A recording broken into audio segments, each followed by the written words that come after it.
ఓం నమ శివాయ శ్రీమాత్రే నమః. మిత్రులకి శివభిలాషులకి అలాగే నన్ను ఇంతగా ఆదరిస్తున్న యూట్యూబ్ ప్రేక్షకులందరికీ కూడా పేరు పేరు ధన్యవాదాలు. మిత్రులరా, మీ అందరికీ కూడా ఆ పరాదేవత ఎల్లవేళలా మీతో ఉండి మీ మనోవాంఛలు నెరవేర్చాలని మనస్ఫూర్తిగా కోరుకుంటున్నాను. ఈరోజు మనం ఒక అద్భుతమైన ఉపాయం తెలుసుకుందాం. ఈ ఉపాయాన్ని ఆదివారం నాడు కానీ గురువారం రోజున కానీ చేసుకోవచ్చు. ఈ ఉపాయం చేయటం వల్ల మీకు ధనం, ప్రేమ, ఇల్లు, కారు, విదేశీయానం చేయాలనే కోరిక ఉన్నవారు, అలాగే పాస్పోర్ట్స్ కావాలి అంటే వీసాలు ఇలాంటి వాటి మీద ప్రయత్నం చేసేవారు ఎవరైనా సరే ఈ ఉపాయాన్ని చేయవచ్చు. అనేక రకాలైన సమస్యలతో బాధపడుతున్నవారు ఎవరైనా సరే ఈ ఉపాయాన్ని చేయవచ్చు. ఇది రామబాణంలో పనిచేస్తుంది. చాలా తేలికైన ఉపాయం, అద్భుతంగా పనిచేస్తుంది. ఎందుకంటే ఈ ఉపాయానికి కావాల్సిన వస్తువులు, ఒక ఎల్లో కలర్ క్లాత్ కావాలి కొత్తది, అలాగే తులసి ఆకులు కావాలి, పసుపు కొమ్ములు కావాలి, పచ్చకర్పూరము, జాజికాయ, ఎల్లో కలర్ పువ్వులు ఉంటే కావాలి, అలాగే ఒక్క, గుండ్రంగా ఉన్న ఒక్క. అంటే మనం ఒక్కలో కూడా రెండు రకాలు ఉంటాయి. అంటే మనం పచ్చి ఒక్క అంటాం కదా, పచ్చి ఒక్క కావాలి. ఎలా చేయాలి, ఏ విధంగా చేయాలి మీకు తెలియజేస్తాను. చెప్పిన విధానాన్ని, ఆ చెప్పిన వస్తువులు దొరికినప్పుడు మాత్రమే మీరు ఆ టైంలో మాత్రమే ఇది చేయండి. అలా కాకుండా మీరు మామూలుగా కొద్దిగా గంట అటే అయిందండి, గంట ఇటు అయ్యింది, చేయవచ్చా అని అడిగేవారు కూడా ఉన్నారు. చెప్పిన వస్తువులు అలాగే చెప్పిన టైంలోనే ఈ ఉపాయాన్ని చేయండి. అద్భుతమైన ఫలితాలు రావడానికి అవకాశం ఉంటుంది. ఈ చిన్న ఉపాయం యాక్చువల్గా మనకి ఎక్కువగా ఏంటంటే కొన్ని వస్తువులు దొరకవు. తాంత్రికంలో కొన్ని వస్తువులు అందరికీ అందుబాటులో ఉండవు. ఇవి అందరికీ అందుబాటులో ఉండే వస్తువులు. ఇది ఆడవారైనా మగవారైనా ఎవరైనా చేయవచ్చు. అలాగే పితృదోషము, కుజదోషం, జాతకములో ఎటువంటి దోషాలు ఉన్నా అవి మనం పరిహారాలు చేసుకోలేకపోతూ ఉండి దానివల్ల ఏ పనులు కాకుండా అనేక రకాల సమస్యలు ఎదుర్కొంటూ ఉన్నా, వివాహం అయిన తర్వాత భార్యాభర్తల మధ్య గొడవలు కూడా వస్తున్నాయి, కుటుంబ సభ్యుల వల్ల వస్తున్నాయి, అలాంటి సమస్యలతో బాధపడుతున్న వారు కూడా ఈ ఉపాయాన్ని చేయొచ్చు.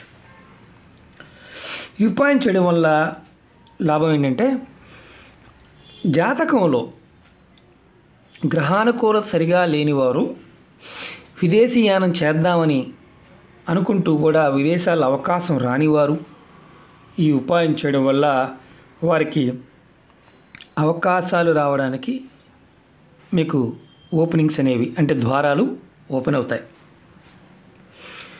మీరు ఒక విషయం గుర్తుపెట్టుకోండి, ఏ ఉపాయం చేసినా నమ్మకంతో, పరిపూర్ణమైన విశ్వాసంతో మీకు నేను చేస్తున్న ఉపాయం నాకు సహాయం చేస్తుంది, ఆ పరాదేవత నాకు సహాయం చేస్తుంది అని భావావేశంతో చేయాలి.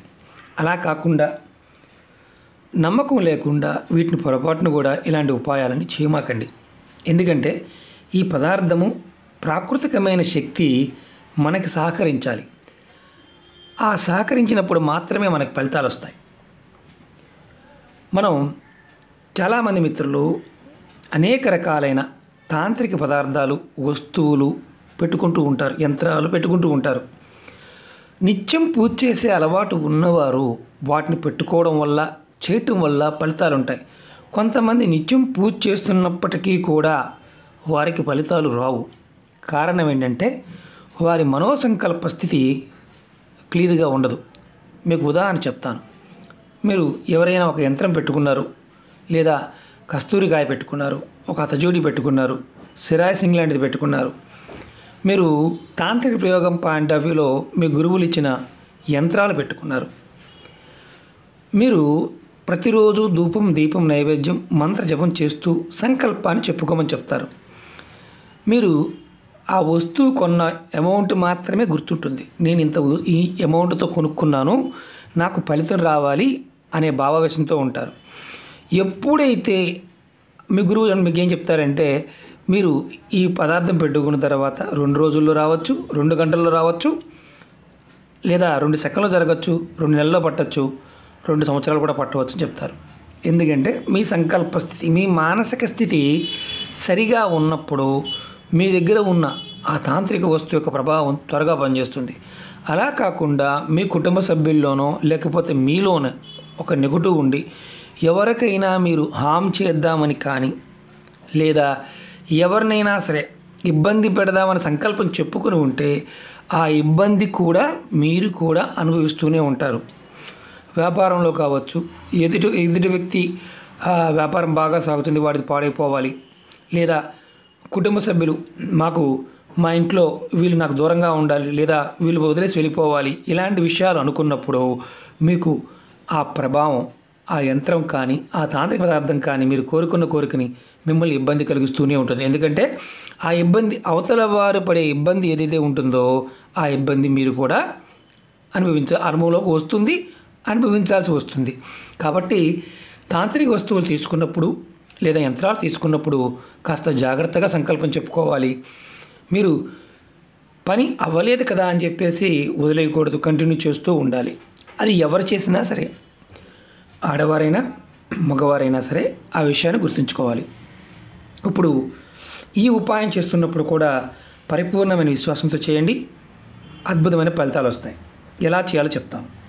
మీరు ఈ వస్తువులన్నీ ముందు చెప్పుకున్నాం కదా, ఇది ఆదివారం నాడు ఉదయం 6 నుంచి 12 గంటల ప్రాంతంలో కానీ, అంటే ఉదయం 6 నుంచి మధ్యాహ్నం 12 లేదా సాయంత్రం 6 నుంచి రాత్రి 9 గంటలు ఈ మధ్య ప్రాంతంలో చేయాలి.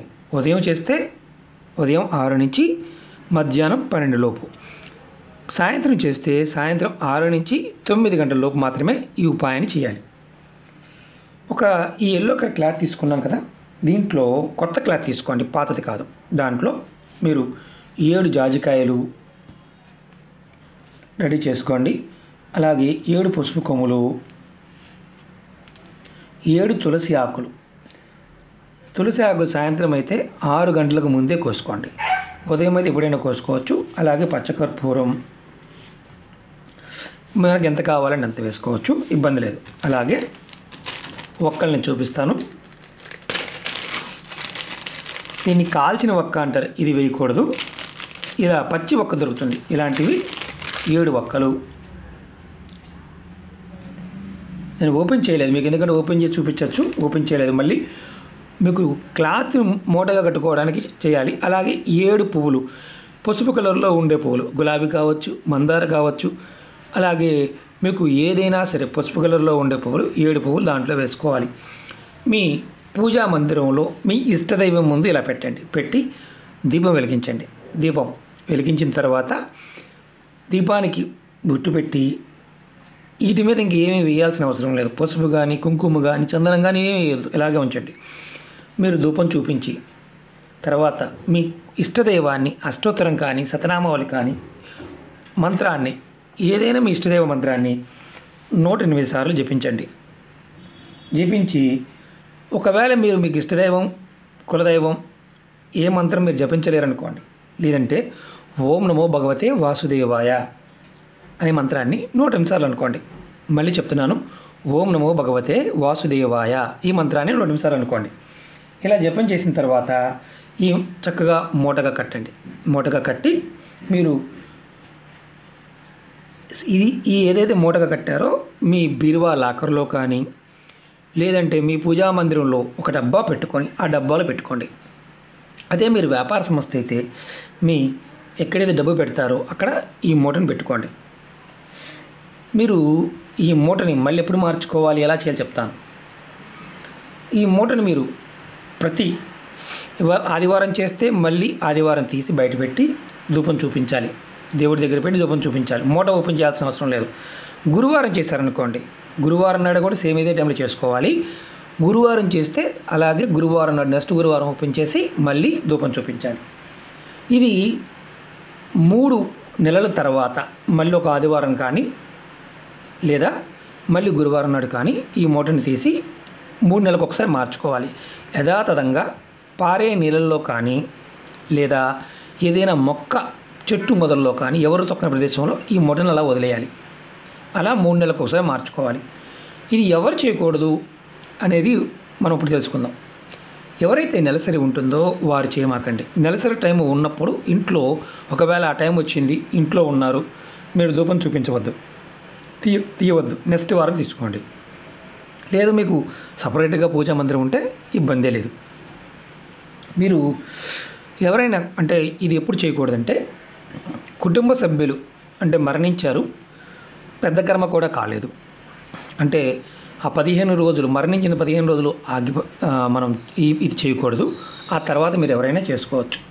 ఇది 15 రోజుల తర్వాత చేస్తున్నప్పుడు కొంతమంది అంటారు, మాకు సంవత్సరకం వరకు మా ఇంటి పూజారి గారు చెప్పారండి చేయవద్దని. మీకు ఎవరైతే మీకు ఆచార వ్యవహారాల్లో మీ నమ్మకాలు ఉంటాయో దాని ప్రకారమే వెళ్ళండి. ఎందుకంటే మీ పెద్దలు మీకు ఏదైతే చెప్పారో దాన్ని మీరు తుజ తప్పకుండా పాటించడానికి ప్రయత్నం చేయండి. అలాగే కొంతమందికి సంవత్సరకం అవ్వాలి, మాసకం అవ్వాలి, నెల తర్వాత చేయవచ్చు అని అడుగుతూ ఉంటారు. పూర్తిగా వీడియో చూసినప్పుడు అర్థమవుతుంది ఇది మన దేవాలయానికి వెళ్ళడం లేదు, మన ఇంటి దగ్గరే చేస్తున్నాం. కాబట్టి ఇది ఎవరైనా చేసుకోవచ్చు. నెలసరి ఉన్నప్పుడు చేయమాకండి, అది మాత్రం బాగా గుర్తుంచుకోండి. టైం మాత్రం మిస్ అవ్వకుండా ఏదైతే టైం చెప్పామో ఆ టైంలోనే చేయండి. ఇలాంటి చేస్తున్నప్పుడు మీ మీద మీకు నమ్మకం ఉండాలి, పరిపూర్ణమైన విశ్వాసం ఉండాలి. అలాంటప్పుడు మాత్రమే ఫలితాలు వస్తాయి. తాంత్రిక వస్తువులు ఇంతకుముందు చెప్పాను, ఇవి తంత్రంలో పదార్థానికి ఉన్న శక్తి, ఇందుట్లో వేసిన పదార్థాలకు ఉన్న శక్తి ఆ సందర్భంలో ఏకీకృతమవుతాయి. అంటే మనకి సహాయం చేస్తాయి, జాతక దోషాలను కూడా తొలగిస్తాయి. గురుబలం పెరుగుతుంది, రాహుకేతువులు శాంతిస్తారు, అలాగే కుజబలం పెరుగుతుంది, మనలో ఉన్న దోషాలు తొలగుతాయి. శ్రీమన్నారాయణుడు మనకి ప్రత్యక్ష దైవం, అంటే మనకు కాలం నడుస్తున్నప్పుడు మనకి ఎవరైతే సహాయం చేస్తారో ఆ సహాయం చేసే దేవతలందరూ కూడా మనకి ఆటంకాల నుంచి కాస్త ఉపశమనాన్ని కలిగిస్తారు. ఇది ప్రయోగపూర్వకంగా చేసి చాలామంది లాభాన్ని పొందారు. మీరు కూడా ప్రయత్నం చేయండి. అలాగే నేను అనేక రకాలైన సమస్యల మీద వీడియోలు చేయడం జరిగింది, నా వీడియోస్లో ఉన్నాయి. మీరు ఆచరించగలిగేదాన్ని మాత్రమే ప్రయత్నం చేయండి. మీరు ఒకటి గుర్తుంచుకోండి, ఏదైనా సరే మన పూర్వకర్మలు, మన పితృదేవతల యొక్క శాపాలు, పితృదేవతల యొక్క ఆశీర్వాద బలం మన మీద ఉన్నప్పుడు వాటి ప్రభావం మన మీద ఉంటుంది. ఈ ఉపాయం చేయడం వల్ల పితృదేవతల యొక్క ఆశీర్వాద బలం కూడా పెరుగుతుంది, జాతక దోషాలు కూడా తగ్గుతాయని శాస్త్రం చెప్తుంది. తంత్రశాస్త్రంలో ఒక అద్భుతమైన ఉపాయం ఇది. కాబట్టి మీరు ప్రయత్నపూర్వకంగా చేయండి, ఖచ్చితంగా మంచి ఫలితాలు రావడానికి అవకాశం ఉంటుంది. ఎందుకంటే ఇవన్నీ దొరికే వస్తువులే. ఇందుట్లో ఏ వస్తువు దొరకకపోయినా మీరు ఈ ఉపాయాన్ని చేయవద్దు. పువ్వులు కూడా ఎల్లో కలర్ పువ్వులు దొరకలేదండి చేసేయచ్చు అని అడిగేవారు ఉంటారు. ఎల్లో కలర్ పువ్వులు దొరకకపోతే చేయమాకండి, దొరికినప్పుడే చేయండి. ఓకే మిత్రులారా, మీకు ఈ వీడియో నచ్చినట్టు లైక్ చేయండి, నా ఛానల్ సబ్స్క్రైబ్ చేసుకోండి, గంట సింబల్ని యాక్టివేట్ చేసుకోండి, 10 మంది మిత్రులకి షేర్ చేయండి. ఓం నమః శివాయ, శ్రీమాత్రే నమః.